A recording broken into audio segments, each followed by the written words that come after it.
કોટી અમૃત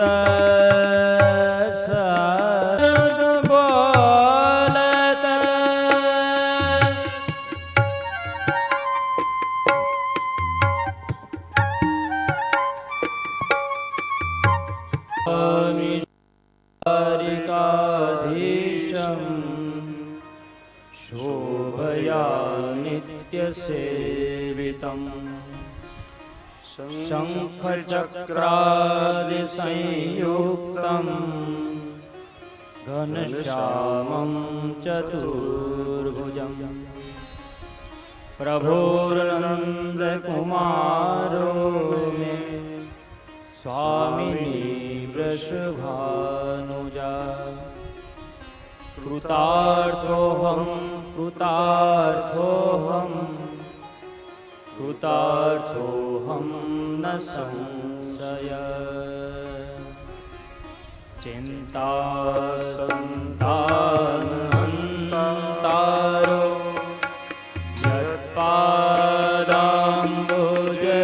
યત્પાદાંબુજરેણવ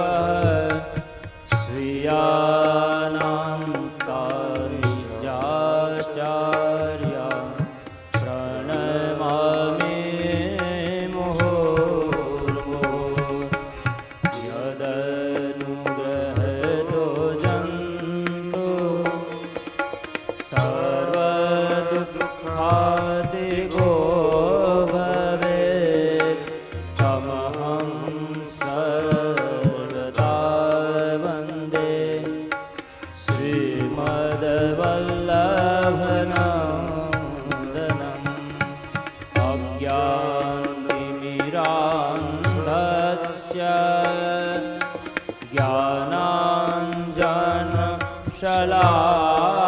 જ્ઞાનાંજનશલાકયા ચક્ષુરુન્મીલિतं येन તસ્મૈ શ્રીગુરવે નમઃ નમામિ હૃદયે શેષે લીલાક્ષીરાદેશાયિનમ લક્ષ્મી સહસ્રલીલાભિઃ સેવ્યમાनं કલાનિધિં ચતુર્ભિશ્ચ ચતુર્ભિશ્ચ ચતુર્ભિશ્ચ ત્રિભિस्तथा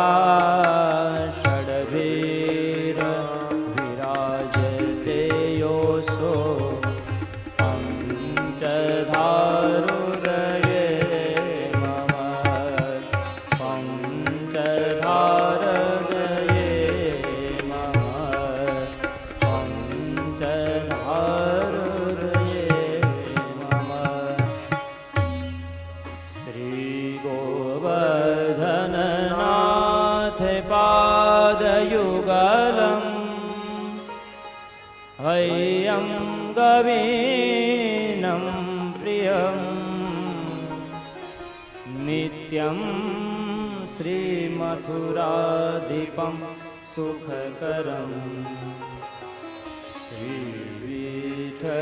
શ્રીવિઠ્ઠલેશં મુદા શ્રીમદ્વારવતીશ ગોકુલપતિ શ્રી ગોકુલેન્દુરિભું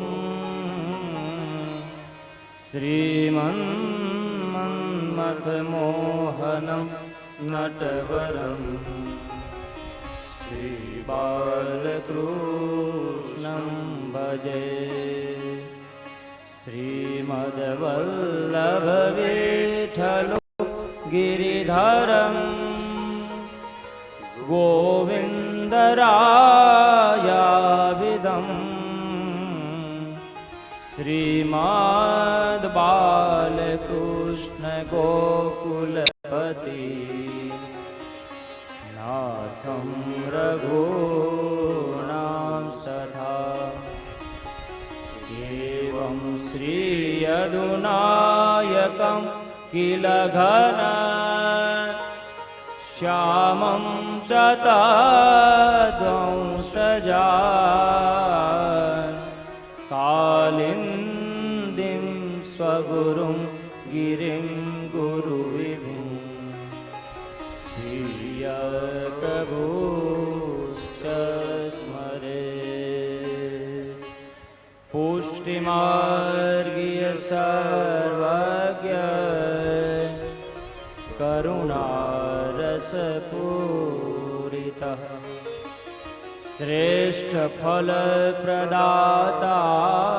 च तस्मै श्रीगुरुवे नमः।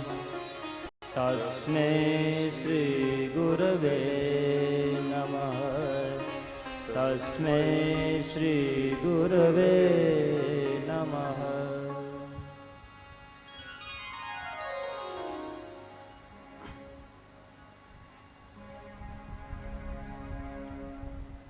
શ્રી વલ્લભના કૃપાપાત્ર શ્રી વલ્લભના લાડીલા આપ સૌ ભાગ્યવાન ભગવદી વૈષ્ણવજનો, પુષ્ટિ માર્ગનો પાયાનો ગ્રંથ એવા શિક્ષાનું મહાસાગર શિક્ષાપત્રનું આપણે ગત 2 દિવસોથી અવગાહન કરી રહ્યા હતા.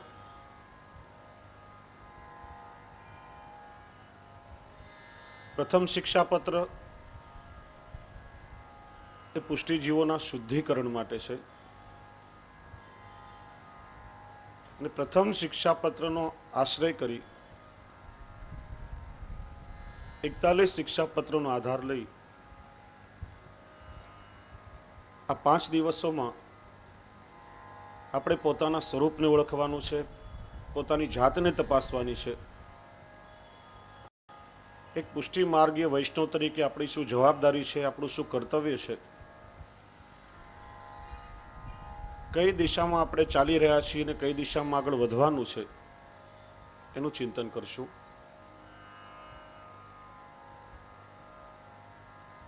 પ્રથમ કર્તવ્યનું ગઈકાલે આપણે થોડું ચિંતન કર્યું કે પુષ્ટિ જીવનો દિવસ કઈ રીતે પ્રારંભ થાય. આપણે સૌ લૌકિક સંસારમાં બંધાયેલા છીએ. સંસારમાં રહીને ઠાકોરજીને પ્રાપ્ત કરવાનો પ્રયત્ન કરવાનો છે. સાંસારિક કાર્યો આપણે નહીં કરીએ એવું કહેશો તો નહીં ચાલે. સંસારના પ્રત્યેક વ્યવહારો નિભાવીને, સંસારની પ્રત્યેક ક્રિયાઓનું પાલન કરી અને આપણું સેવામય જીવનનું આપણે વહન કરવાનું છે. ત્યારે લૌકિક અને અલૌકિક આ બંને પ્રકારનો નિર્વાહ એક સાથે કઈ રીતે થઈ શકે, તો એનો સુંદર પ્રકાર શ્રી હરિરાય પ્રભુચરણ પ્રથમ કર્તવ્યમાં સમજાવે છે.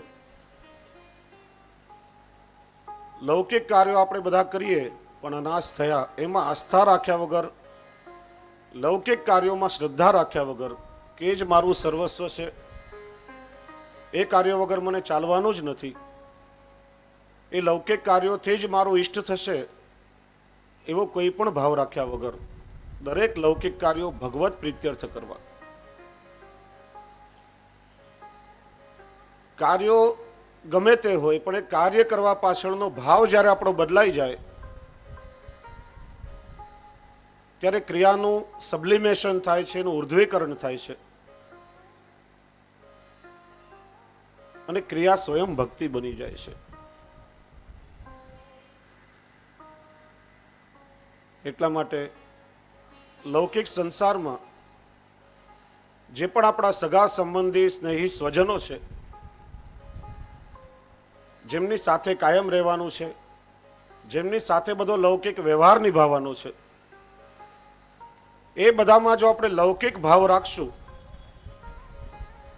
તો ક્રિયા પણ લૌકિક થશે. એટલા માટે શ્રી હરિરાય પ્રભુચરણ અહીંયા સમજાવે છે કે બધા કેવલ મારા લૌકિક સગા સંબંધીઓ નથી પણ મારા આત્મધર્મી સ્વજનો છે, બધા વ્રજભક્તો છે.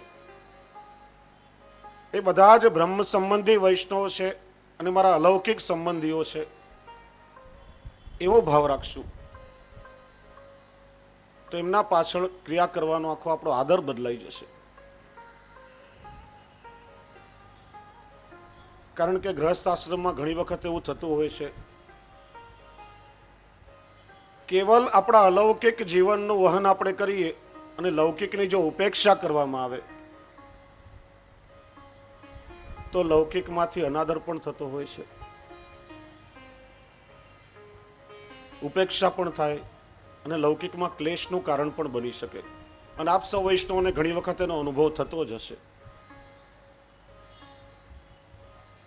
એનું કારણ એ છે કે આપણે કેવલ એમને લૌકિક સગાઓ માનીએ છીએ. અમદાવાદની બનેલી એક સત્ય ઘટના આપને કહું. એક વૈષ્ણવ દંપતી, અમારા સેવક, બહેનને ખૂબ જ ભગવત ભાવ, નિત્ય ઘરમાં ઠાકોરજીની સેવા કરે. ભાઈ એમના જે પતિ હતા એમને એટલો અભાવ મનમાં ન કહી શકાય, પણ લૌકિક કાર્યોમાં રચ્યા પચ્યા હોય, કામકાજ પર જવાનું હોય, પાસે સમયનો થોડો અભાવ. હવે પહેલા બેન સવારથી ઠાકોરજીની સેવામાં પરોવાઈ ગયા હોય એટલે નિરંતર એમના પતિની ઉપેક્ષા થતી હોય. પેલા એમના પતિ સવારે જાગે કે ચા ક્યાં છે, આ ગેસ પર તપેલું પડ્યું છે, હાથે ગાળી લો અને પી લો. ટિફિનનો સમય થાય કે રસોઈ બધી તૈયાર છે, હાથે ટિફિન ભરી લો, મારી પાસે સમય નથી. આ બેન સેવામાં પ્રવૃત્ત હોય પણ એમના પતિને અવારનવાર એવું લાગે કે ઘરમાં મારી ઉપેક્ષા થઈ રહી છે અને સ્વભાવ થોડો તામસી, ક્રોધી. તો એકવાર તામસનો એટલો બધો આવેશ એમનામાં આવ્યો કે ત્રીજે માળેથી ઠાકોરજીના જાપીજી સાહિત્ય બધું પાડીને બારીમાંથી એમણે ઘા કર્યું અને પ્રતિબંધ મૂક્યો કે હવે ઘરમાં બધું મારે જોઈએ જ નહીં. જો આ રીતે ઉપેક્ષા થતી હોય તો એવી સેવા ઘરમાં થવી જોઈએ જ નહીં. તો વિચારો કે આપણા વર્તનથી જો આપણા પ્રભુને આટલો પરિશ્રમ પડે તો અપરાધ કોનો, વાંક કોનો? એનું કારણ આપણે છીએ, કારણ કે આપણે લૌકિક ભાવ રાખીએ છીએ. એટલા માટે એ જ પરિવારના સ્વજનોમાં જો આપણે અલૌકિક ભાવ રાખીએ તો એમની સેવાનું મહત્વ પણ આપોઆપ આપણા હૃદયમાં સ્થપાય. પછી એ દંપતી મારી પાસે આવ્યા, એમને પોતાના ભૂલનું ઘણું બધું પ્રાયશ્ચિત થયું, મેં એમને સમજાવ્યું અને હવે ઠાકોરજીની કૃપાથી બંને સાથે મળીને ઘરમાં ઠાકોરજીની સેવા કરી રહ્યા છે. આખો પરિવાર આજે સેવામાં પ્રવૃત્ત છે. કહેવાનો આશય, લૌકિક સ્વજનોમાં કેવલ લૌકિક ભાવ નહીં રાખતા. શ્રી હરિરાય ચરણ સમજાવે છે, લૌકિકમાં આસ્થા નહીં રાખવી, પણ લૌકિકને જો અલૌકિક ભાવથી વિચારશું તો આપણો ભાવ એમના હૃદયને પણ સ્પર્શશે અને આપણા કારણે એમના હૃદયનો ભાવ સતત અલૌકિક બનશે. અને એટલા માટે શ્રી હરિરાય ચરણ લૌકિક કાર્યો કરવા માટે આપણને 3 આજ્ઞાઓ કરે છે. પહેલી આજ્ઞા કે લૌકિકમાં રચ્યા પચ્યા રહીને શ્રદ્ધાપૂર્વક લૌકિક કાર્યો નહીં કરવા, પણ ભગવત પ્રીત્યર્થ કરવા, આપણા પ્રભુની પ્રસન્નતા માટે કરવા. એટલા માટે જ આપણે ત્યાં દરેક કાર્યો ભગવત પ્રીત્યર્થ કરવામાં આવે છે, લૌકિક હોય અથવા તો વૈદિક કર્મ પણ હોય. વૈદિક કર્મ તો આજે લોપ થઈ ગયો છે. શ્રી હરિરાય ચરણે, જેમને આજે 418 વર્ષ થયા, ત્યારે આજ્ઞાઓ કરી હતી અને આટલા વર્ષો પછી આજે વૈદિક કર્મનો તો આપણી પાસે અવકાશ જ નથી. છતાં પણ ભક્તિ માર્ગમાં જે કોઈ પણ વૈદિક કર્મકાંડ પણ કરવામાં આવે છે, આપણે ત્યાં વૈદિકનો નિષેધ નથી. શ્રી મહાપ્રભુજીએ તો વેદ વચન પ્રતિપાર્યો, ચહુયુગ વેદ વચન પ્રતિપાર્યો. વેદનો આધાર લઈને વેદ, બ્રહ્મસૂત્ર, ભગવદ્ ગીતા અને શ્રીમદ ભાગવત આ ચારેને પ્રમાણ તરીકે સ્વીકાર્યા છે. એટલા માટે કોઈ પણ વૈદિક કર્મનો નિષેધ નથી, પણ એ વૈદિક કર્મો પણ એમાં આસ્થા રાખ્યા વગર ભગવત પ્રીત્યર્થ કરવા જોઈએ. જેમ કે આપણે ત્યાં લગ્ન પ્રસંગ હોય, વાસ્તુ હોય, કોઈ પણ વૈદિક કર્મ આપણે કરીએ તો સૌથી પહેલા ગણેશ સ્થાપન કરવું પડે. વેદની મર્યાદા છે. અને ભગવાને સ્વયં ગણેશજીને મંગલ કાર્યના અધિષ્ઠાતા તરીકે પ્રતિષ્ઠિત કર્યા છે, એટલે આપણે એનો નિષેધ કરી શકીએ જ નહીં. હવે કોઈ એમ કે ગણેશજીનું પૂજન કરીએ તો અન્યાશ્રય થાય, તો આ વાત આપણે થોડી સમજીએ. ગણેશજીનું પૂજન નહીં કરીએ તો વૈદિક કર્મ પ્રારંભ થઈ શકવાનું નથી. લગ્ન હોય ત્યારે વરુણનો કળશ પણ સ્થાપવો પડે, કુલદેવતા કુલદેવીનું પણ સ્થાપન કરવું પડે. આ વેદની પરંપરા છે. પણ આપણે ત્યાં આચાર્ય ચરણે ખૂબ સુંદર પ્રકાર બતાવ્યો છે કે પૂજન કરતી વખતે જ્યારે આપણે સંકલ્પ કરીએ છીએ ત્યારે સંકલ્પમાં ભગવાન શ્રી ગોપીજન વલ્લભ પ્રીત્યર્થ અમુક કર્મ અહમ કરીશ એ રીતે ઉચ્ચારણ કરવામાં આવે છે. એનાથી જ મારું કલ્યાણ થશે એવી રીતે નહીં, પણ મારા પ્રભુ શ્રી ગોપીજન વલ્લભમાં મારી પ્રીતિ વધે અને મારા સેવામય જીવનમાં કોઈ લૌકિક વ્યવધાન ના આવે એટલા માટે હું ગણેશ પૂજન કરું છું એવો ભાવ રાખશે તો અન્યાશ્રય પણ નહીં થાય અને તમારું કાર્ય પણ અલૌકિક રીતે સંપન્ન થશે. શ્રાદ્ધ આદિ કોઈ પણ વૈદિક કર્મ હોય તો આપણે ત્યાં ઠાકોરજીને સમર્પિત કરેલા પ્રસાદી દ્રવ્યથી જ સંપન્ન કરવામાં આવે છે. કુલદેવતા કુલદેવીનું સ્થાપન હોય કે ગણેશ પૂજન હોય, આ દરેક પૂજનમાં ઠાકોરજીના પ્રસાદી દ્રવ્યનો ઉપયોગ થાય છે. અસમર્પિત દ્રવ્યથી પૂજન આદિ સંપન્ન થતા નથી. એટલા માટે શ્રી હરિરાય ચરણ આપણને સમજાવે છે કે લૌકિક અને વૈદિક કાર્યો એમાં મન પરોવીને શ્રદ્ધા રાખ્યા વગર આપણા પ્રભુમાં શ્રદ્ધા, આપણા પુષ્ટિ પુરુષોત્તમ પ્રભુમાં આપણી પ્રીતિ વધે એ અર્થે કરવા જોઈએ. હરિરાય ચરણ સમજાવે છે કે અહંતા અને મમતા છોડી દઈને લૌકિક કાર્યો કરવા. આ ક્રિયા હું કરું છું એવો ભાવ રાખશો ત્યાં સુધી દુઃખ આવશે. ઘણીવાર આપણે કહીએ છીએ કે જોજો હું નહીં હોઉં ત્યારે તમારી શું દશા થશે. હું છું તો તમારું ચાલે છે, હું નહીં હોઉં તો કોણ તમારી કાળજી રાખશે. આપણા જેવા કેટલાય આવ્યા અને કેટલાય ચાલ્યા ગયા. આ હું ભક્તિ માર્ગમાં સૌથી મોટામાં મોટો બાધક છે. અને જ્યાં સુધી દરેક ક્રિયાઓ હું કરી રહ્યો છું એવો મનમાં ભાવ રાખશો ત્યાં સુધી દુઃખનું કારણ આવવાનું જ છે. એક કવિએ બહુ સુંદર કહ્યું, કંઈ કેટલાય ચાલ્યા જતા ખબર પણ પડતી નથી અને કેટલાય ગયા પછી નજર પણ રડતી નથી. તારા ઐશ્વર્યનું આટલું ગુમાન ન કર, સિકંદર શાહ જેવાની અહીંયા કબર પણ જડતી નથી. મયુરધ્વજ અને માંધાતા જેવા ધરતીના ધણી થવા આવેલા કેટલાય આ જગતમાંથી ખાલી હાથે ચાલ્યા ગયા છે. એટલે શ્રી હરિરાયજી સમજાવે છે કે હું આ ક્રિયા કરું છું એવો ભાવ ક્યારે પણ મનમાં નહીં રાખશો. જીવ ઘણીવાર કહેતો હોય છે હું ભગવાનને ભેટ ધરું છું, ધન સંપત્તિ અર્પણ કરું છું, હું ભગવાનને ખૂબ સુંદર સામગ્રી રોગાવું છું, અરે હું પ્રભુને કેટલા સુંદર આભૂષણો ધરાવું છું, અરે મેં તો ઠાકોરજીના કેટલાય મંદિરો સિદ્ધ કરાવી આપ્યા છે. એમ જીવ બુદ્ધિથી આપણે કહીએ, પણ આપણે જીવ ભૂલી જઈએ છીએ કે જે પ્રભુને લક્ષ્મી જેવી પત્ની હોય ને આપણે શું ધન આપી શકવાના. અને પુષ્ટિ પુરુષોત્તમ પ્રભુની તો લક્ષ્મી જેવી અનંત લક્ષ્મી દાસીઓ છે. જેને કૌસ્તુભ મણી જેવું આભૂષણ ધરાવ્યું હોય એને આપણે શું સુવર્ણનું આભૂષણ ધારણ કરાવી શકવાના. અન્નપૂર્ણા જેવી દાસીઓ જેમની સેવામાં નિરંતર તત્પર રહેતી હોય એને આપણે શું સામગ્રીઓ રોગાવી શકવાના.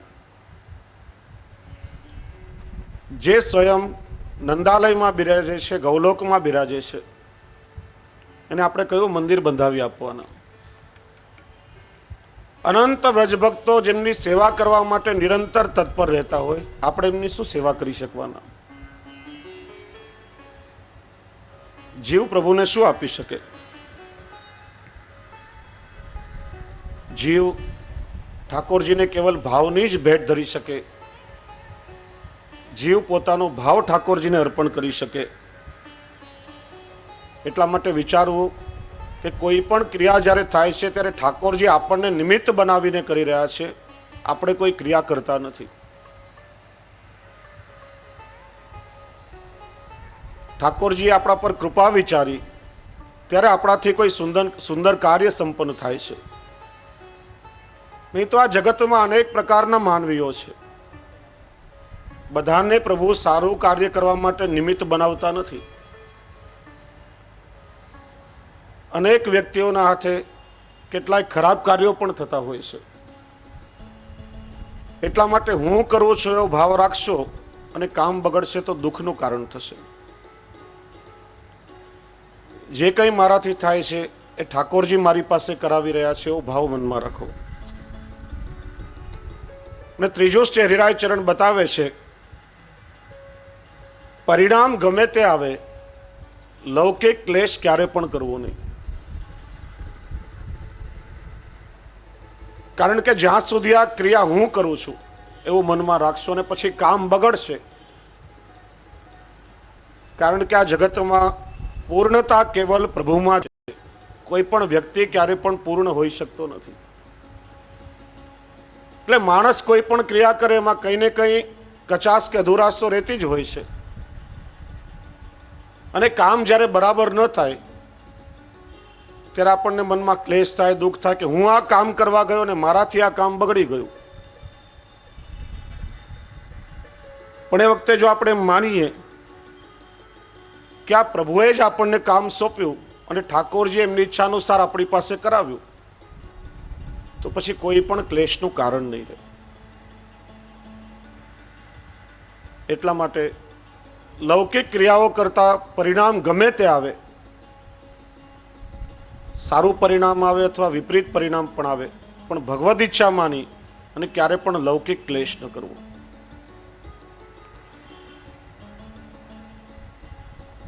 આપણી દિનચર્યા વિશે શ્રી હરિરાયજીએ સમજાવ્યું. વૈષ્ણવોનું બીજો કર્તવ્ય શ્રી હરિરાય ચરણ આપણને સમજાવે છે, નિરુદ્ધ વચનો વાક્યમ આવશ્યક્યમ ઉદાહરણ. વાણીનો નિરોધ કરવો. જેટલી જરૂર હોય, આવશ્યકતા હોય એટલી જ વાણીનો ઉચ્ચાર કરવો. ભગવત સંબંધ સિવાયની કેવલ લૌકિક વાણી ક્યારે પણ નહીં બોલવી.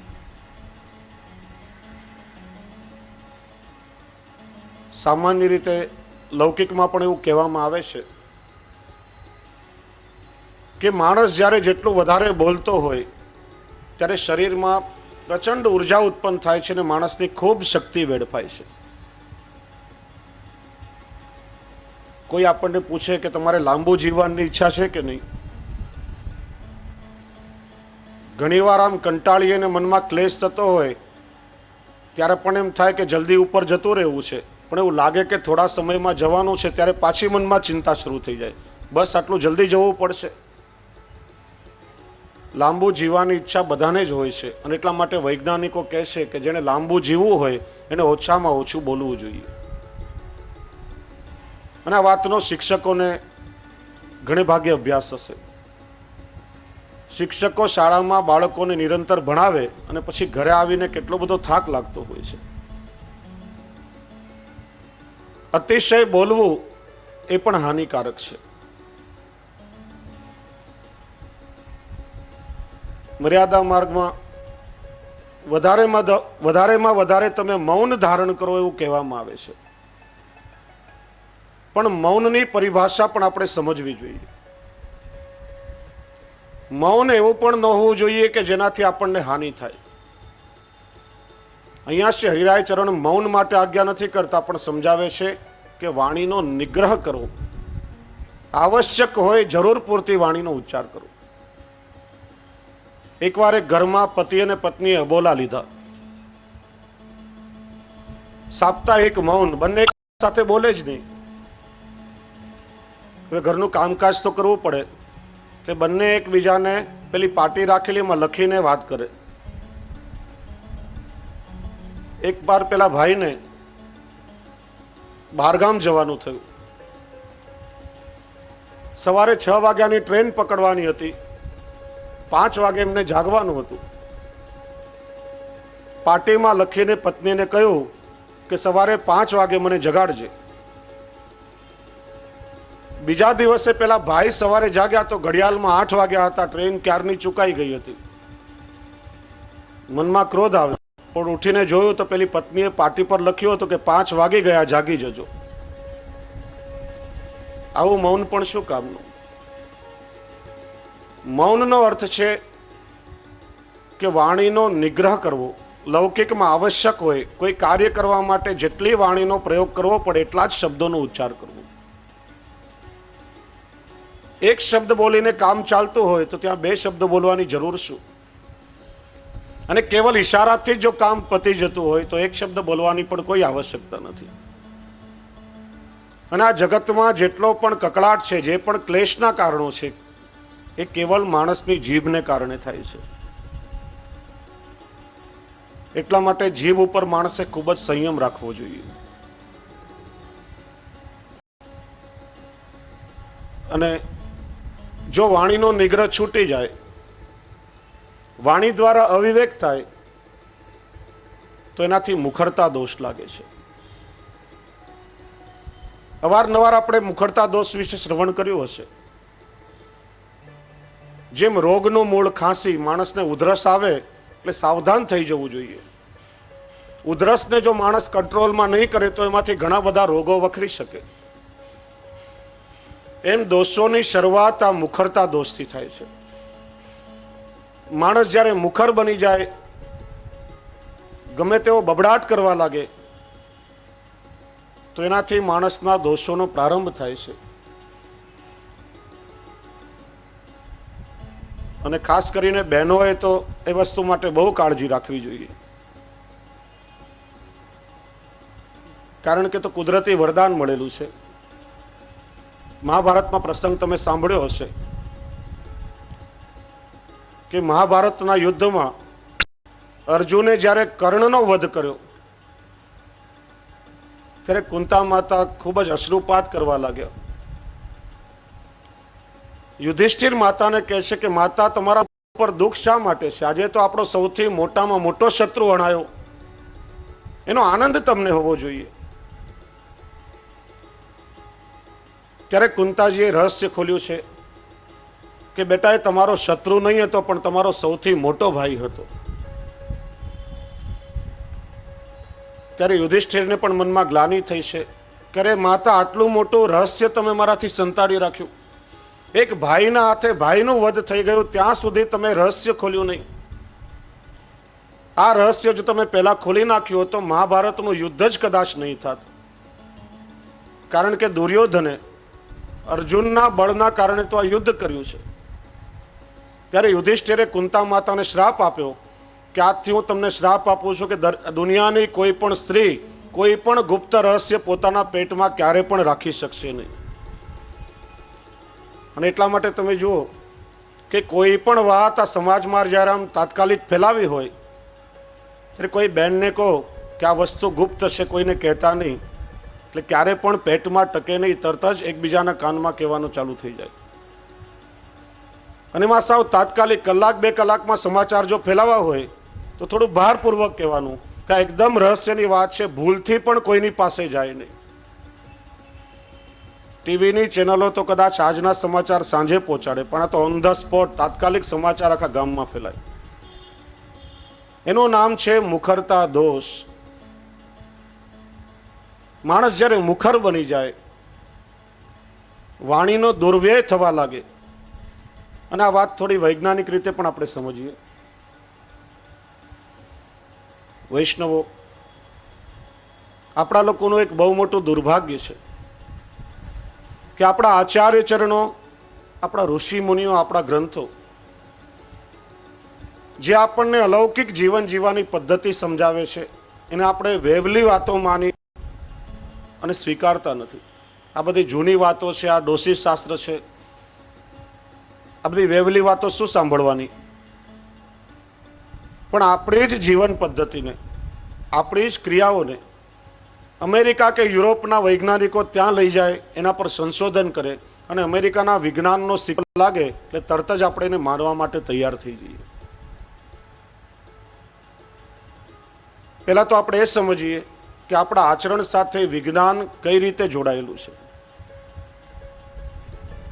શ્રી મહાપ્રભુજીએ પ્રગટ કરેલો આ પુષ્ટિ માર્ગ હિન્દુ વૈદિક ધર્મનો પાયો છે. આપણો ધર્મ એ સનાતન હિન્દુ વૈદિક ધર્મ કહેવાય છે. તમે જો જેટલા પણ બીજા પ્રમુખ સંપ્રદાય કે ધર્મો છે એ બધાનો ઇતિહાસ જોશો તો 1500 થી 2500 વર્ષનો સમયગાળો તમને મળશે. એ પહેલા શું ધર્મ નહીં હતો? એ પહેલા શું લોકો ધર્મનું આચરણ નહીં કરતા હશે? ભગવાન શ્રી કૃષ્ણને પ્રગટ થયે કોઈ મને કહેશો કેટલા વર્ષ થયા? 5000 પૂરા રાઉન્ડ ફિગર. ઈસુ ખ્રિસ્તને 2009 વર્ષ થયા આપણને બધાને યાદ હશે, કારણ કે એ જીવન પદ્ધતિ, એ જ કેલેન્ડર આપણે લોકો જીવીએ છીએ. આજે આપણા બાળકોને ગુજરાતી મહિના પ્રમાણે પૂછો તો કારતક, માગસર, પોષ એની સમજણ પણ હોતી નથી. આજે કઈ તિથિ છે, કઈ સંવત ચાલી રહી છે, આના પછીની પેઢી આપણી પરંપરાને કઈ રીતે જીવશે? ભગવાન શ્રી કૃષ્ણને 5234 વર્ષ થયા. યાદ રહેશે ને બરાબર? રામચંદ્રજી એમનાથી પણ એક યુગ પહેલા થયા. એમને કેટલા વર્ષ થયા? 8,69,233 વર્ષ. કાલે આપણે યુગની ગણતરી ગણી હતી એટલે ફરીથી નહીં ગણાવું. આપણા પંચાંગ પ્રમાણે 8,69,233 વર્ષ. પણ અમેરિકાનું વિજ્ઞાન કંઈક જુદું કહે છે. અમેરિકાની અંતરિક્ષ વિજ્ઞાનની સર્વોચ્ચ સંસ્થા નાસા અને સેટેલાઇટથી અત્યારે જેનો વિવાદ ચાલી રહ્યો છે, રામ સેતુનો ફોટો ઉપગ્રહથી પોતાની ઇન્ટરનેટની વેબસાઇટમાં મૂક્યો છે. એમાં નીચે સમયની અવધિ મૂકી છે કે ઈસુ ખ્રિસ્તના 17 લાખ વર્ષ પહેલા. તારીખો પણ મૂકી છે કે 25 થી 29 ઓક્ટોબરમાં, એટલે કેવલ 5 દિવસમાં માનવો દ્વારા સર્જિત આ પુલ આજે પણ દરિયાના પાણીની અંદર અડીખમ ઊભો છે. તો 17 લાખ વર્ષ પહેલા ભારતમાં એ વખતનું વિજ્ઞાન કેટલું પ્રબળ હશે, ત્યાંના સાયન્ટિસ્ટો આજે માનતા થયા છે. 8 લાખ ગણો કે 17 લાખ ગણો, પણ આપણી પરંપરા લાખો કરોડો વર્ષ જૂની છે. હિન્દુ ધર્મ વેદમાંથી પ્રગટ થયો છે અને વેદ યસ્ય નિસ્વસિતમ વેદ, ભગવાનના શ્વાસમાંથી પ્રગટ થયા છે. વેદ એ સમગ્ર વિશ્વના વિજ્ઞાનનું મૂળ છે. આજે આપણે લોકો એમ માનીએ કે આજનું વિજ્ઞાન પ્રગતિશીલ છે, આપણે લોકો કોમ્પ્યુટર એજમાં, જેટ એજમાં જીવી રહ્યા છીએ. દિવસે દિવસે સાયન્સ અને ટેકનોલોજી ડેવલપ થતા જાય છે. પણ આપણે લોકો ગૌરવથી કહી શકીએ કે આજનું આધુનિક વિજ્ઞાન એ આપણા ભારતના ઋષિ વિજ્ઞાનનું જ પ્રદાન છે. કઈ ક્રિયાઓ એવી છે જે પહેલાના સમયમાં થતી હતી ને આજે નથી થતી, કે આજે થાય છે કે પહેલા નહીં થતી હતી? આજે સુપરસોનિક જેટ વિમાનો ઉડી રહ્યા છે. પહેલાના સમયમાં મંત્ર દ્વારા પુષ્પક વિમાનો ઉડતા હતા. આજે ટેસ્ટ ટ્યુબ અને ક્લોનિંગનો જમાનો છે. તો મહાભારતમાં તમે જુઓ તો કુંતા માતાએ ધર્મરાજ પાસે, ઇન્દ્રરાજ પાસે, પવનદેવ પાસે મંત્ર દ્વારા પુત્રોની પ્રાપ્તિ કરી હતી. અને શ્રીમદ ભાગવતજીમાં તો એ કથા પણ આવે છે, રાજાનું નામ અત્યારે બહુ યાદ નથી, પણ એ રાજાને 10,000 રાણીઓ હતી અને પ્રત્યેક રાણી દ્વારા 10,000 પુત્ર ઉત્પન્ન થયા હતા. એ મીંડા આપણે ગણી શકીએ જ નહીં. અને આશ્ચર્ય થાય કે આ કેવી રીતે સંભવી શકે. આજે વૈજ્ઞાનિકોએ પેલો અખતરો કર્યો છે કે એક ઘેટાના શરીરનો કોષ લઈને એકમાંથી અનેક એકના જેવા ઘેટા બનાવી શકાય છે, જેને ક્લોનિંગ કહે છે. અને વિજ્ઞાન શ્રીમદ ભાગવતજીમાં બતાવેલું છે ઘીનો આખો મોટો વિશાળ તળાવ બનાવી એમાં અમુક પ્રકારની ઔષધિઓ મૂકી માનવીના શરીરના કોષની અંદર મૂકવામાં આવે તો એક સરખા અનેક સંતાનો એમાંથી ઉત્પન્ન કરી શકવામાં આવતા. એ વિજ્ઞાન આપણું ભારતનું વિજ્ઞાન છે. દરેકે દરેક ક્રિયાઓ પહેલાના સમયમાં સંપન્ન થતી હતી. એક નાનકડું દ્રષ્ટાંત તમને આપું. 7 વર્ષ પહેલા અમેરિકાના બોસ્ટન શહેરમાં MIT યુનિવર્સિટીમાં ભારતના જ એક વૈજ્ઞાનિક ડોક્ટર પવનસિંહના લેક્ચર આપતા હતા અને એ વખતે એમને સેજામ ઝપકી જેવું આવી ગયું. મનમાં પ્રેરણા થઈ કે ચોખાના દાણા ઉપર આખી ભગવદ્ ગીતા લખવી છે. પ્રયત્ન શરૂ કર્યો. 27 અક્ષર સુધી લખવામાં સફળ થયા. પણ મન મક્કમ હતું, મનોબળ મજબૂત હતું. મનમાં વિચાર્યું કે ભગવાને મને પ્રેરણા કરી છે, ચોક્કસ મને સફળતા મળશે. 5 વર્ષના પ્રયત્ન પછી આ વીંટી જોઈ રહ્યા છો, 1 સેન્ટીમીટર ક્રિસ્ટલ ઉપર આખી ભગવદ્ ગીતા લખવામાં એ સફળ થયા. એવી ટેકનોલોજી એમણે ડેવલપ કરી અને એના માટે ગિનેસ બુક ઓફ વર્લ્ડ રેકોર્ડમાં એમને સ્થાન પણ મળ્યું. ઇલેક્ટ્રો માઇક્રોસ્કોપ નીચે આ ક્રિસ્ટલને મૂકીએ તો ભગવદ્ ગીતાના 18 અધ્યાય સ્પષ્ટ અક્ષરોમાં આપણે વાંચી શક્યા. કોઈ કોમ્પ્યુટર ચિપ્સ નથી, પણ અક્ષરથી લખાયેલી ભગવદ્ ગીતા છે. ત્યારે આપણને આશ્ચર્ય થાય કે આટલા મોટા ગ્રંથનું આટલું સૂક્ષ્મીકરણ થઈ શકે ખરા? પણ એ જ વસ્તુ જો આપણા ગ્રંથોમાં જોઈએ તો ગઈકાલે જેમ ચર્ચા કરી હતી કે પુલસ્ય ઋષિ ગિરિરાજજીને પોતાની હથેળીમાં સૂક્ષ્મ બનાવીને વ્રજ સુધી લાવ્યા હતા. કે રામાયણમાં જોઈએ તો હનુમાનજી દ્રોણગીરી પર્વત પોતાના હાથમાં ઉપાડીને યુદ્ધના મેદાનમાં લંકા સુધી લાવ્યા હતા. અણીમાં, ગરિમા, લઘીમાં આ બધી સિદ્ધિઓ અને શક્તિઓ આપણા ગ્રંથોમાં બતાવી છે. કોઈ પણ વસ્તુનું સૂક્ષ્મીકરણ કરવું, વિસ્તાર કરવો, વજન ઘટાડવું, વજન વધારવું, આ બધી સિદ્ધિઓ છે. એટલા માટે વેદ એ ભારતનું પ્રાચીન, વિશ્વનું પ્રાચીન વિજ્ઞાન છે. અને આપણે લોકો જે જીવન પદ્ધતિ જીવી રહ્યા છીએ એ વૈદિક પદ્ધતિ છે. આપણા સમગ્ર જીવન પ્રણાલીમાં વિજ્ઞાન રહેલું છે. આજના આધુનિક માણસો એમ કહેતા હોય છે કે વિજ્ઞાન એ જ ધર્મ છે. વિજ્ઞાન એ જ ધર્મ ક્યારે ન હોઈ શકે? એનું કારણ વિજ્ઞાન હંમેશા પ્રગતિશીલ રહ્યું છે. વિજ્ઞાનના સિદ્ધાંતો સમય પર બદલાયા પણ છે. એક વૈજ્ઞાનિકે બીજા વૈજ્ઞાનિકના સિદ્ધાંતોનું ખંડન પણ કર્યું છે. જ્યારે ધર્મ એ શાશ્વત અને સનાતન તત્વ છે, એના સિદ્ધાંતો ક્યારે પણ બદલાતા નથી.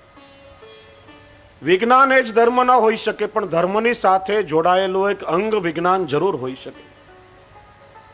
અને એટલા માટે આપણે જે દૈનિક ક્રિયાઓ ઉઠવાથી સૂતા સુધીમાં કરીએ છીએ એ દરેક સાથે વિજ્ઞાન સંકળાયેલું છે.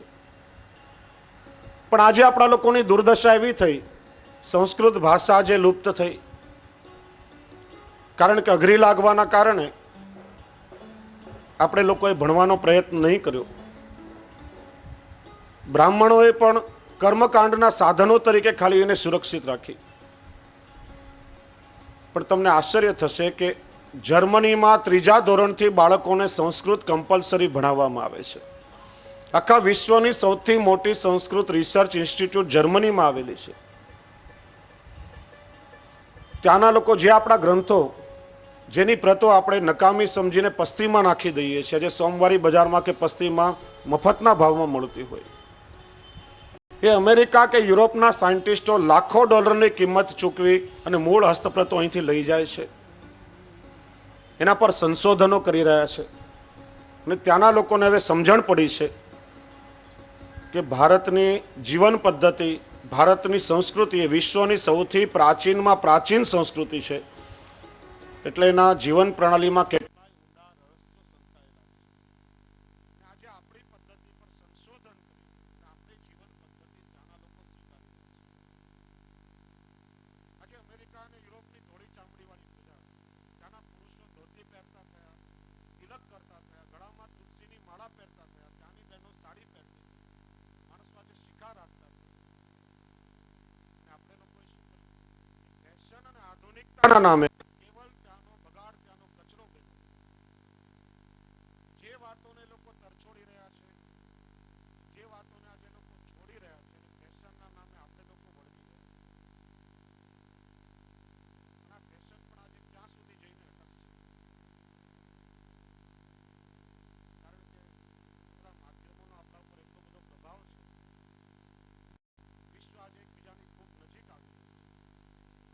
બાળકોએ આપણી સારી વસ્તુઓ સ્વીકારી. આજે તમે જો કે આખું વિશ્વ શાકાહાર, અને આપણી પ્રગતિ શું છે કે 1947માં આપણે સ્વતંત્ર થયા ત્યારે ભારતમાં 300 કતલખાના હતા. 60 વર્ષમાં આપણે કેટલી પ્રગતિ કરી?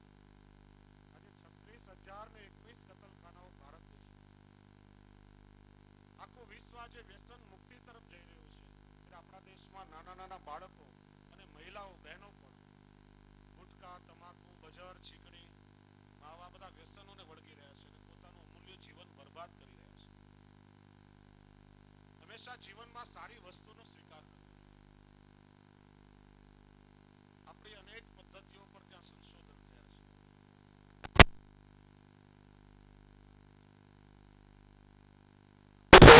છે, સાથે સંકળાયેલી છે. આપણે સૌ તિલક કરીએ છીએ, ચરણામૃત લઈએ છીએ, આ દરેક ક્રિયાઓ કરીએ છીએ ત્યારે આજના બાળકો આપણને પૂછે છે, વાય ધીસ ઇઝ, શા માટે? અમેરિકા, બ્રિટનમાં ત્યાંનો તો આ મોટામાં મોટો પ્રશ્ન. કોઈ પણ ક્રિયા જ્યારે બાળકોને કરવાનું કહેવામાં આવે, સૌથી પહેલા ક્વેશ્ચન પૂછાય, ડેડી વાય ધીસ ઇઝ, શા માટે મારે આમ કરવું જોઈએ? તમને પણ ઘરમાં અનુભવ હશે, બાળકોને કંઈ પણ કરવાનું કહેશો તો સૌથી પહેલા પ્રશ્ન કરશે, ગળામાં તુલસીની માલા શા માટે પહેરવી? આ તિલક કરવાનું કારણ શું? આપણી પાસેથી શું જવાબ મળે છે? અમને જાજી ખબર નથી, અમારા બાપ દાદાઓ ઘરમાં કરતા હતા એટલા માટે અમે કરીએ છીએ. કારણ કે આપણે લોકોએ ધર્મને કેવલ વારસામાં સ્વીકાર્યો છે. હિન્દુ ધર્મ પરંપરાથી ઉત્તરાધિકારમાં મળ્યો. વડીલો જે સંપ્રદાયનું વહન કરતા હતા એ કંઠી આપણે બંધાવી લીધી. બસ પુષ્ટિ માર્ગીય વૈષ્ણવ થઈ ગયા અને આપણે એનો સંતોષ માની લીધો. કેવલ બ્રહ્મ સંબંધ લઈને કંઠી બંધાવી લીધી, એનાથી શું આપણો હેતુ સરી જવાનો છે? એ બ્રહ્મ સંબંધ લીધા પછી આપણો ધર્મ, આપણું મૂળ, આપણી પરંપરાની જો આપણને કોઈ સમજણ ન હોય તો જીવનમાં વિકાસ કઈ રીતે સાધી શકશું? આજે આખા વિશ્વમાં પુષ્ટિ માર્ગીય વૈષ્ણવ અનુયાયીઓની સંખ્યા લગભગ 3.25 કરોડથી પણ વધારે છે. હમણાં 2 વર્ષ પહેલા મુંબઈ યુનિવર્સિટીમાં જ્યારે વલ્લભ વેદાંતનો કોર્સ એડમિટ કરવામાં આવ્યો, સૌથી પહેલા પ્રશ્ન પૂછાયો કે ભાઈ વલ્લભ વેદાંત વિશે અમને કંઈ સમજણ નથી, વૈષ્ણવોની સંખ્યા કેટલી? વિશ્વમાં 45 લાખ જૈન અનુયાયીઓ છે, છતાં 25 વર્ષથી મુંબઈ યુનિવર્સિટી જૈનિઝમનો કોર્સ ભણાવી રહી છે. ત્યારે સર્વે કરવામાં આવ્યો કે આખા વિશ્વમાં લગભગ 3.25 કરોડ જેટલા વૈષ્ણવોની સંખ્યા છે. તો આ સંખ્યા સાંભળીને શું આપણે પ્રસન્ન થઈ જવાનું? 3.25 કરોડ વૈષ્ણવો છે મહત્વનું નથી. મહત્વની વાત એ છે કે આ 3.25 કરોડમાં પુષ્ટિ માર્ગની પરંપરાઓને આચરણમાં મૂકી શ્રી મહાપ્રભુજીની આજ્ઞાઓનું પાલન કરનારા વૈષ્ણવો કેટલા? આપણે સૌ પુષ્ટિ માર્ગીય વૈષ્ણવો છીએ. પુષ્ટિ માર્ગ શું, આપણી પરંપરા શું, આપણી સમગ્ર જીવન પદ્ધતિ કરવા પાછળનો હેતુ શું, આ વસ્તુને જો આપણે સમજશું નહીં તો બાળકોને વારસામાં શું આપશું? અને આજના ભણેલા ગણેલા બાળકો વારસાગત ધર્મને સ્વીકારવામાં માનતા નથી. એટલા માટે વાત વાતમાં પ્રશ્ન પૂછે અને આપણે લોકો એમની ઉપેક્ષા કરીએ છીએ કે આ બાળકોને, યુવાનો નાસ્તિક છે, ધર્મમાં માનતા નથી, વાત વાતમાં પ્રશ્નો પૂછે છે. અમારો અનુભવ છે કે યુવાનો અને બાળકો નાસ્તિક નથી, જિજ્ઞાસુ છે. એમની જિજ્ઞાસાને જો યોગ્ય રીતે સંતોષવામાં આવે તો આપણા કરતાં વધારે ઊંડાણપૂર્વક એ લોકો ધર્મનું આચરણ કરતા થયા છે. પણ આપણે એમને નહીં સમજાવી શક્યા, એ રોષ આપણે એમના પર ઠાલવતા હોઈએ છીએ. આજે તમે જુઓ કે આજની યુવાન પેઢીમાં કેટલા યુવાનો મોટા ભાગે આજે સત્સંગમાં, ધર્મના આચરણમાં કાળા માથા જ દેખાતા હોય છે. જિજ્ઞાસા વધી છે, ધાર્મિકતા પણ લોકોની વધી રહી છે, પણ ધર્મની સાચી સમજણની સાથે સાથે જરૂર છે. આપણે લોકો માત્ર થોડી ક્રિયાકર્મ કરી અને પોતાની જાતને ધાર્મિક માની લઈએ છીએ. હવેલીમાં જઈને દર્શન કરી લીધા, ઘરમાં થોડી બહુ ક્રિયાઓ 2-5 માળા કરી લીધી, થોડો બહુ સત્સંગ કર્યો ને આપણે એમ સમજી ગયા કે આપણે ધાર્મિક છીએ. હવેલીમાં દર્શનની મહત્વતા પણ આપણા માટે કેટલી. મોટા ભાગે તમે જોશો તો હવેલીઓ, જૈન દેરાસરો, સ્વામિનારાયણ મંદિર, કોઈ પણ ધર્મ સ્થાનકો હશે એની બહાર શાકભાજીની માર્કેટ કે આવશ્યક વસ્તુઓની માર્કેટ ભરાતી હશે. સાંજે શેનના દર્શનનો સમય થયો, ઘરેથી થેલી લઈને નીકળ્યા કે શાકભાજી પણ લઈ આવશું અને દર્શન પણ થઈ જશે. તો ઠાકોરજીના દર્શનની કિંમત આપણા માટે કેટલી? ફક્ત શાકભાજી જેટલી. પણ ખરેખર જો પ્રભુના દર્શનનો તાપ ક્લેશ હૃદયમાં લઈને જો ઘરેથી નીકળો તો ઠાકોરજીના દર્શન થયા વગર તમને રહે જ નહીં. પણ આપણે તો એક પંથ દો કાજ, બે ચાર કામ પણ થઈ જશે અને દર્શન પણ થઈ જશે, તો પછી પ્રભુના દર્શન કેવી રીતે થાય? અને આપણે માની લઈએ છીએ કે આપણે ધાર્મિક થઈ ગયા. ધાર્મિકતા ચોક્કસ વધી રહી છે, પણ એ ધર્મની સાચી સમજણની આપણને આવશ્યકતા છે. અને કહેવત છે ને કે કૂવામાં હોય તો હવેડામાં આવે. આપણને આપણા ધર્મની સાચી સમજણ હશે તો બાળકોને આપણે આપણા ઘરમાં સારા સંસ્કાર ચોક્કસ આપી શકશું. આપણને સમજણ નહીં હોય તો પછી આ જ દશા આપણા બાળકોની થતી રહેવાની છે. અને એટલા માટે બે ત્રણ વસ્તુઓને સમજવી આવશ્યક લાગે છે, એટલે સમજાવું છું. દરરોજ સવારે ઉઠીને આપણે સ્નાન કરીએ છીએ. આપણે માની લીધું કે સ્નાન કર્યું એટલે આપણું આખું શરીર પવિત્ર થઈ ગયું. માત્ર સ્નાન કરવાથી આપણો આ દેહ પવિત્ર થતો નથી, પણ તમે સાંભળ્યું હશે કે આપણું શરીર 5 તત્વોમાંથી બનેલું છે: પૃથ્વી, જલ, તેજ, આકાશ અને વાયુ. સમગ્ર બ્રહ્માંડનું સર્જન આ 5 તત્વોમાંથી થયું છે. ભગવાન શબ્દ પણ આ પંચ તત્વનું સૂચક છે. ભ એટલે ભૂમિ, ગ એટલે ગગન, વ એટલે વાયુ, વની સાથે અ એટલે અગ્નિ અને ન એટલે નીર. ભગવાન એટલે પૃથ્વી, જલ, તેજ, આકાશ અને વાયુ. માણસનું શરીર આ પંચ તત્વોમાંથી બનેલું છે. સવારે આપણે જ્યારે ઉઠીને સ્નાન કરીએ છીએ, શરીરની દુર્ગંધ દૂર થાય છે, ત્યારે સૌથી પહેલા શરીરના પૃથ્વી તત્વનું શુદ્ધિકરણ થાય છે. સ્નાન કર્યા પછી આપણે સૌ શું કરીએ છીએ? ચરણામૃત લઈએ છીએ. ચરણામૃતનો સંબંધ શરીરના જલ તત્વની સાથે છે. ચરણામૃત લેવાથી શરીરના જલ તત્વનું શુદ્ધિકરણ થાય છે. પણ ઘણીવાર મનમાં પ્રશ્ન થાય કે ચરણામૃત એટલે પ્રસાદી ઝારીજીનું જલ, ભગવાનનું ચરણોદક આદિ કહી શકાય. પણ આપણે પેલો રજનો પેડો આમ ચપટી ભરીને લઈએ છીએ. તો આપણા પૂર્વજોએ એના ઉપર પણ બુદ્ધિપૂર્વક વિચાર કર્યો હશે કે બહારગામ જવાનું થાય, શીશીમાં આપણે જલ ભરીને રાખીએ, 15-20 દિવસ થાય તો અમુક પ્રકારના બેક્ટેરિયા એમાં લાગી જાય, અમુક સુગંધ આવવા લાગે. જલ બહુ જાજુ ટકી શકતું નથી.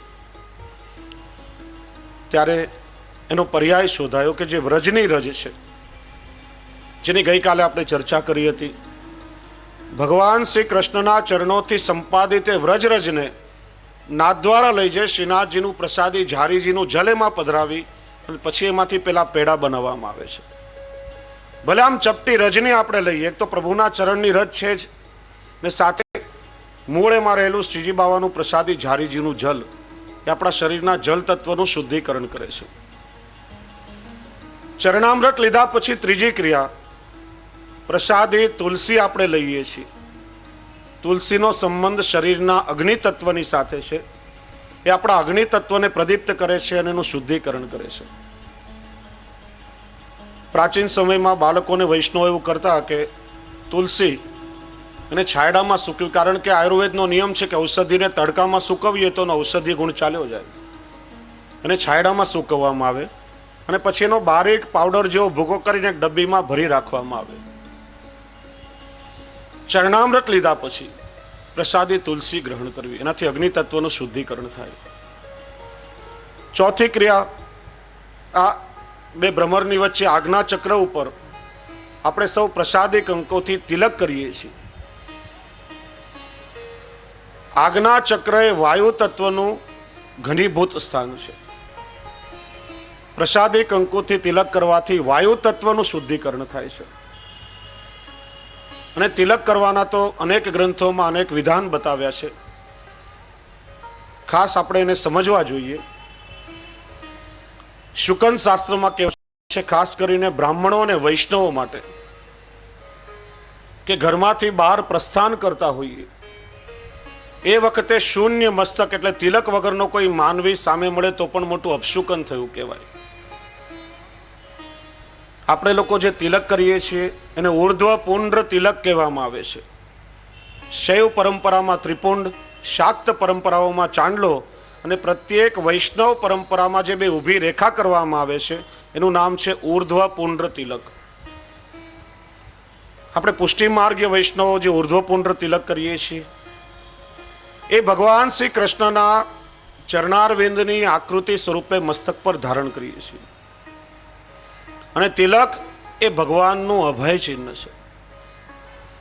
કોઈ સરકારી માણસ કે વસ્તુ હોય એના પર પેલો ગવર્મેન્ટનો રજિસ્ટર્ડ ટ્રેડમાર્ક લાગેલો હોય, આપણે એને બતાવીએ કે સતાવીએ નહીં તો ગવર્મેન્ટ આપણને હેરાન કરી મૂકે.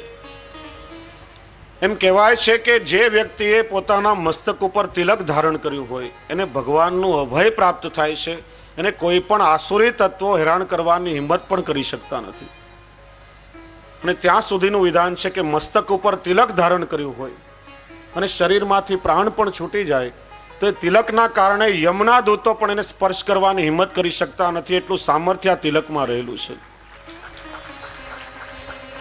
લૌકિકમાં કોઈ કન્યાનું વરણ થાય પછી એ સૌભાગ્યવતી થાય છે અને સૌભાગ્ય ચિહ્ન સ્વરૂપે ગળામાં મંગળસૂત્ર અને કપાળમાં ચાંદલો કરે છે.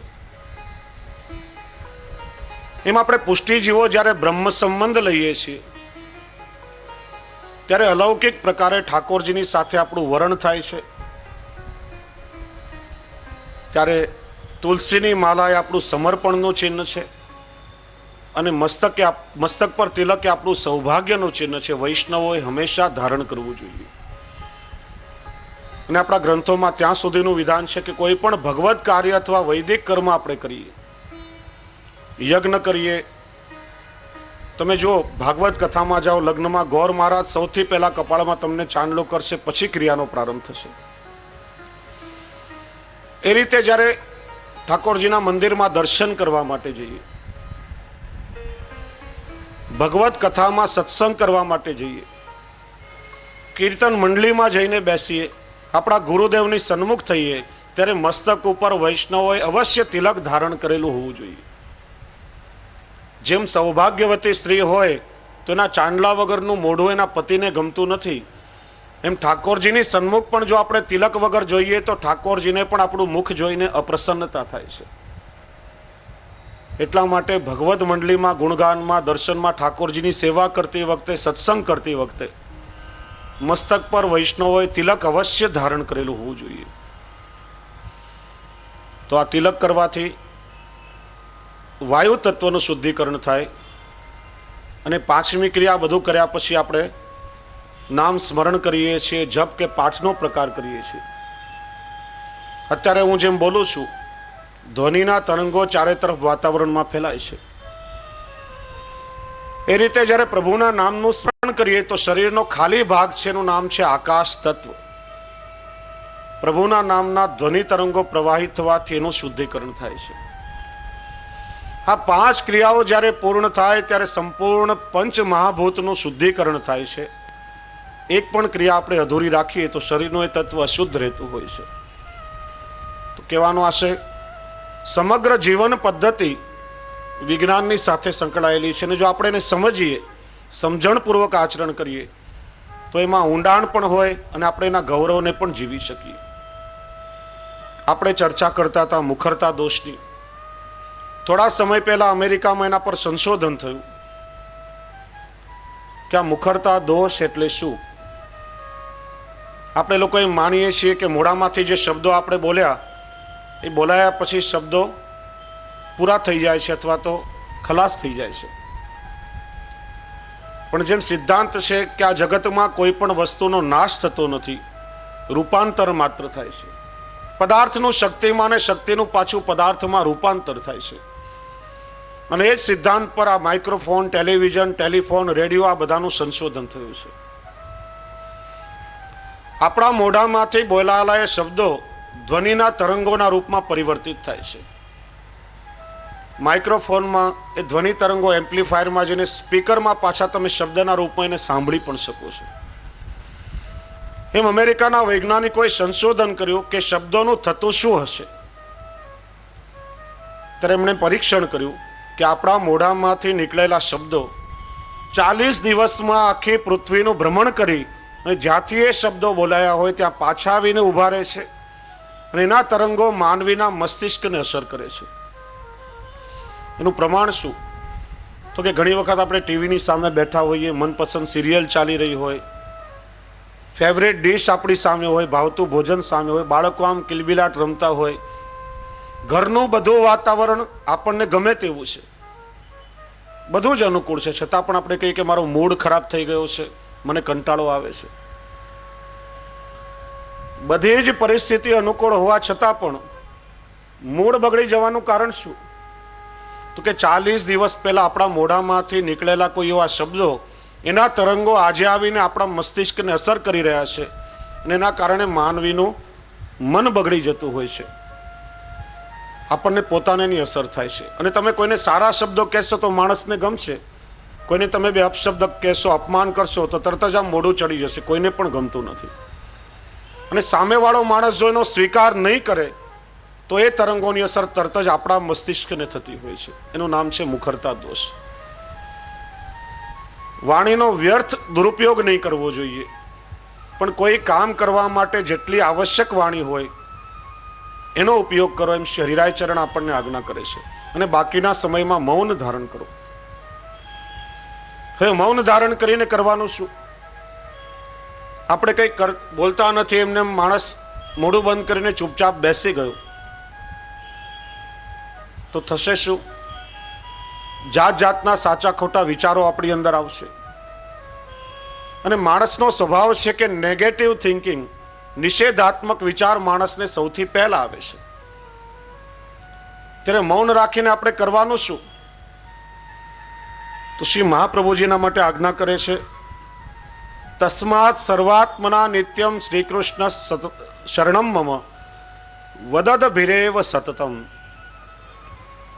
કેવલ મૌન ધારણ કરીને બેસી નથી રહેવાનું, જરૂર પૂરતી વાણીનો ઉપયોગ કરો અને બાકીના સમયમાં સતત નિરંતર મનમાં ભગવદ નામનું સ્મરણ કરો. પ્રભુના નામનું સ્મરણ કરશો તો આપણું ઈષ્ટ પ્રબળ થશે, આપણું અધ્યાત્મ વિકસિત થશે અને પ્રત્યેક ક્ષણે ઠાકોરજીની કૃપાનો આપણને અનુભવ થશે. કારણ કે શ્રી મહાપ્રભુજી આપણને સમજાવે છે, નામાની અગ્રે શોધકાની. દરેક શુભ પ્રસંગમાં, શુભ કાર્યમાં આપણે પ્રભુનું નામ પહેલા લઈએ છીએ. પ્રભુનું નામ અંતઃકરણને વિશુદ્ધ કરનારું છે. જ્યારે જ્યારે જીવ પ્રભુનું નામ લે છે ત્યારે ત્યારે એનું અંતઃકરણ વિશુદ્ધ બને છે. અને જીવાત્માનો ભગવાનની સાથે સંબંધ એ સૌથી પહેલા નામની સાથે જોડાય છે. આપણે ત્યાં પણ બે પ્રકારની દીક્ષા છે, નામ નિવેદન અને બીજું આત્મનિવેદન, બ્રહ્મ સંબંધ. ઘણીવાર વૈષ્ણવ આવતા હોય, મારું બાળક લઈને આવ્યા છીએ, કાન ફૂંકી દો. કાન ફૂંકવાની આપણે ત્યાં કોઈ ક્રિયા નથી. બાળક 41 દિવસનું થાય, ગુરુદેવની સન્મુખ લઈ જવામાં આવે ત્યારે ગુરુદેવ 3 વખત અષ્ટાક્ષર મંત્ર કાનમાં બોલી અને પછી નામ નિવેદન કરાવીને એને કરાવે છે. આ પ્રથમ દીક્ષા. એનાથી 7 ભક્તિનો જીવ અધિકારી થાય છે. અને આત્મનિવેદન એટલે બ્રહ્મ સંબંધ, એનાથી બીજી 2 ભક્તિ, સાખ્ય ભક્તિ અને આત્મનિવેદન ભક્તિનો જીવ અધિકારી થાય છે. જેમ સારસ્વત કલ્પમાં નંદરાયજીના દરબારમાં નંદાલયમાં ભગવાન શ્રી કૃષ્ણનું પ્રાગટ્ય થયું. સૌથી પહેલા વ્રજ ભક્તોએ કર્ણથી શ્રવણ કર્યું કે નંદરાયજી કે यहाँ लाला को प्रागट्य भयो है. હજી તો પ્રભુના સૌથી પહેલા ઠાકોરજીનો સંબંધ કર્ણ દ્વારા ભગવાનના નામની સાથે થયો.